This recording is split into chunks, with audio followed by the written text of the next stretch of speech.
Bharat England વચ્ચે રાજકોટમાં રમાનારી ત્રીજી ટી20ને લઈને બંને ટીમે તૈયારીઓને આખરી ઓપ આપ્યો છે। 5 ટી20ની સિરીઝ ટીમ ઇન્ડિયા 2-0થી લીડ કરી રહી છે અને રાજકોટમાં જીત મેળવી સાથે સિરીઝ કબજે કરવા બેતાબ છે। ટીમ ઇન્ડિયાના તમામ ખેલાડીઓ પ્રેક્ટિસ સેશનમાં રિલેક્સ જોવા મળ્યા હતા। કેપ્ટન સૂર્યકુમાર યાદવ, હાર્દિક પંડ્યા, તિલક વર્મા સહિત ફૂલ ટીમે પ્રેક્ટિસ સેશનમાં ભાગ લીધો હતો। ટીમ ઇન્ડિયાના બેટિંગ કોચ સિતાંશુ કોટકે કહ્યું કે મોહમ્મદ શમી ફિટ છે અને રાજકોટમાં રમાનાર મુકાબલામાં શમી રમશે કે નહીં તેને લઈને આખરી નિર્ણય કેપ્ટન અને ટીમ મેનેજમેન્ટ કરશે। સિરીઝના બીજા મુકાબલામાં ઇન્જર્ડ નીતિશ રેડ્ડીના સ્થાને ધ્રુવ જુરેલને ટીમમાં સ્થાન મળ્યું છે। નીતિશ રેડ્ડી સિરીઝમાંથી બહાર થયા બાદ તેના સ્થાને શિવમ દુબે ટીમ સાથે જોડાયો છે, જેથી રાજકોટના શિવમ દુબે, ધ્રુવ જુરેલ અને રમનદીપસિંહ વચ્ચે પ્લેઇંગ 11માં જગ્યા માટે સ્પર્ધા રહેશે। રાજકોટમાં મોટાભાગના ટી20 ફોર્મેટમાં બેટિંગ ફ્રેન્ડલી વિકેટ આપવામાં આવે છે,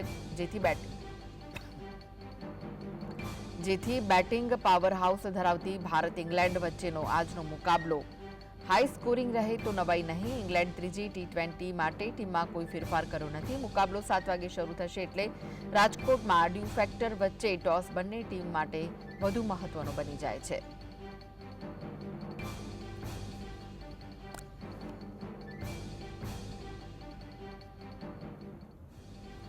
તો વાત કરી રાજકોટમાં ટીમ ઇન્ડિયાના ટી20 ફોર્મેટના રેકોર્ડની, તો વર્ષ 2013થી ટીમ ઇન્ડિયાનો આ ફોર્મેટમાં રાજકોટમાં દબદબો રહ્યો છે। 5 મુકાબલામાંથી ટીમ ઇન્ડિયાએ માત્ર 1 મુકાબલો જ હાર્યો છે, જ્યારે આ મેદાન પર રમાયેલા અંતિમ 2 ટી20 મુકાબલામાં 80 રન કરતાં વધુ માર્જિનથી જીત નોંધાવી।